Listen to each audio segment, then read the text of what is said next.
All right, so I'm going to show you how to use the shape tool in Vector. So the first thing you're going to do for this assignment is it asks you to draw out 5 perfect circles.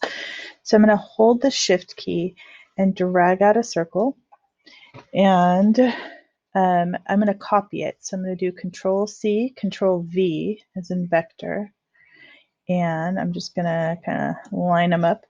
I'm going to repeat that process. So I'm going to hold both of them, select both of them, make a copy of both of them. This is just a faster way to make your copies. And then the last one, just make a copy.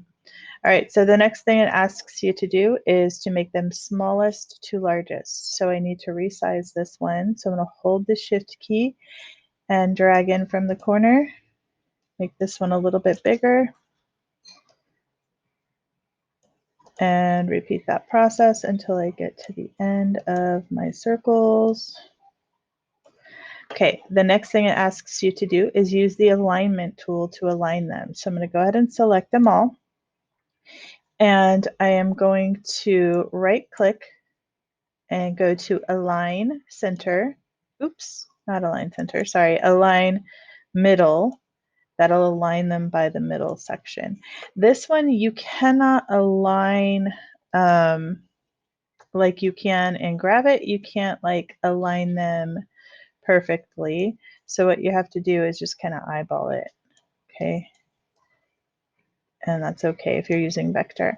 All right, the last thing it asks you to do, or I'm sorry, not the last, but the next thing it asks you to do is say to draw a not perfect circle, so an oval, okay? Just draw an oval. And then the next thing it asks you to do is do the same thing with the rectangle or the squares, draw a perfect square. So hold the Shift key and draw out a square. Copy that and repeat it 5 times. So you want 5 squares. And then one more. And then you're going to resize them just like the circles, smallest to largest.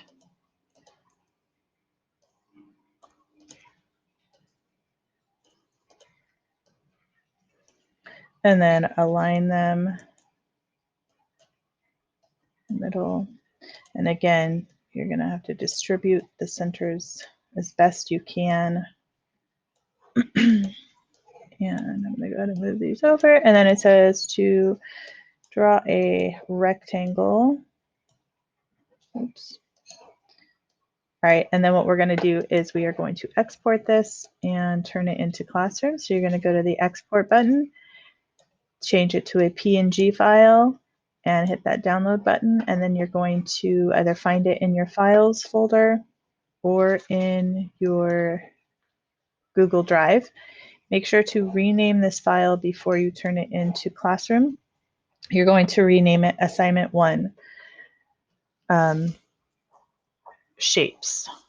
Okay,